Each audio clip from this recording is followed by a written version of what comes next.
All right, kia ora everyone. It's Nathan Rose from Capgemini based here in beautiful Auckland, New Zealand. So what happens when you want to access a custom API and use that in your low-code PowerFX plugin? Today, I'm going to take you step by step how you can make that happen. I'd hoped to have this video out a few days ago. However, a kidney stone had other ideas. Thankfully, that's in the past. So I'm really excited to take you through what I've worked out over the past couple days in low-code PowerFX plugins. So let me go ahead and share my screen and let's get into it. So traditionally, when you've wanted to access custom APIs in the Power Platform, so think Power Apps, think Power Automate, you've had a couple of ways to do it. There's the HTTP connector in Power Automate. That's my preferred way. I just find it a little bit easier. And then you've got custom connectors. Now, for the connections that we have in the Dataverse Accelerator app, the HTTP connector isn't going to work for you because you can't add those to a solution. They'll work in the context of a flow in a solution, but they don't actually show up as a connection. So what you're going to need to do to access a custom API in your low-code plugins is create a custom connector. So that's exactly what I did in Power Automate.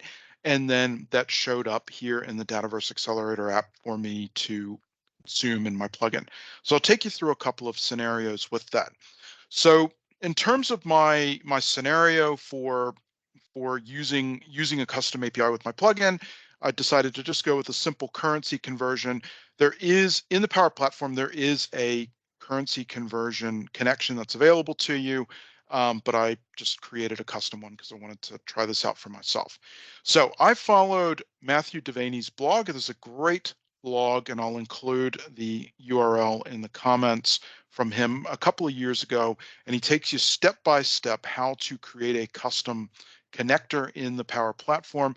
Fantastic blog. Matthew's one of my favorites when it comes to Power Platform content. So follow the steps of the blog. It's a free currency conversion API that he uses, and this is the one that I've used for my custom connector. So once you've got that set up, you're ready to get going with plugins. So the first one I created was an instant plugin just to prove this to myself. So this is my plugin. Let's go in and take a look. Okay, so you can see pretty standard instant plugin. I've got my input and my output parameters, and then the PowerFX expression itself. My connections are over here on the right. You may notice that this has changed a little bit. It's expanded. There is an update to the Dataverse Accelerator app in the Power Platform Admin Center that I noticed earlier this week. So if you get a chance and update it, you'll see this update come through. I haven't seen any other updates to the app just yet, apart from this. So I'm not sure if there's under the hood updates that have happened. But this was the most noticeable one. Anyway, so I've got my input parameters. So I've got a base and target currency, and then an amount that I want to convert, and then the value which comes out from my API.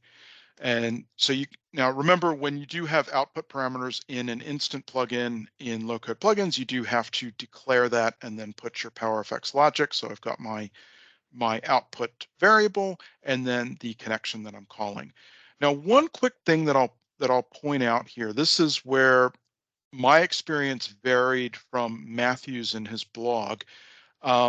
Matthew points out that when you set up the custom connector specifically with this currency API, the security step of the custom connector covers the API key, and so you don't need to add it into. You can delete it from your query parameters.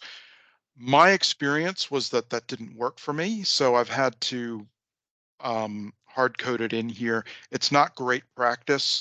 So the only thing I can conclude is either the API's changed since Matthew published his blog, or there's something that I'm missing or doing wrong.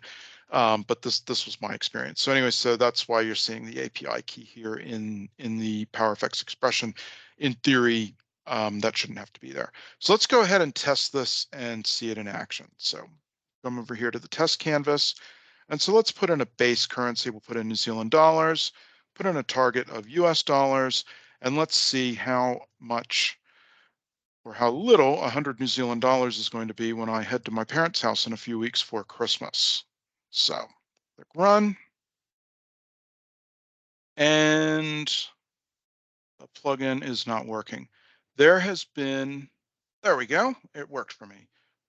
So you can see that 100 US dollars at the moment is 61 US dollars. So it's going to be an expensive Christmas for me in the US.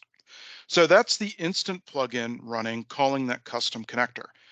So let's now see this in the context of an automated plugin because you can use it in both. So we'll come back over here to our list of plugins and we'll go into the automated plugins. This is the automated one that I've created.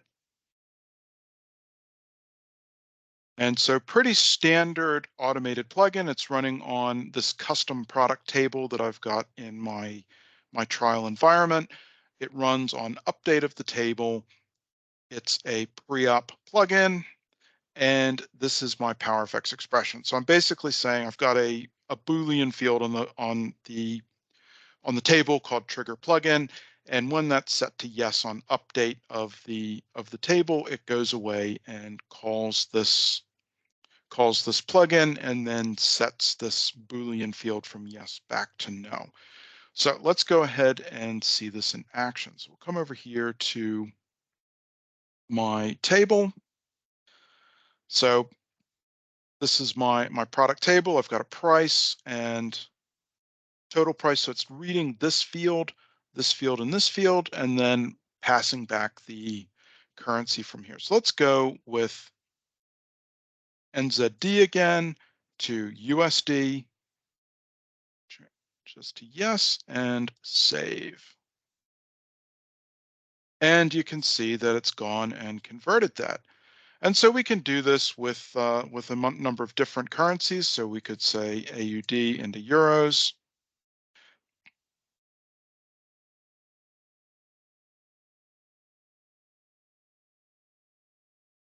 And you get the idea. So that's effectively how you can use a custom API in your low-code PowerFX plugins. All you need to do is follow the steps in Matthew Devaney's blog here. So the easiest way is to use that currency API just to prove it to yourself. But the process for adding a custom connector would work exactly the same for any custom API that you want to work with that doesn't have a supported connection in the Power Platform. And so your custom connectors will show up here, and then you can just use them the same way you would any other connector. So that's how you can add custom connections to your low-code PowerFX plugins. Thanks so much for watching. I hope it was helpful.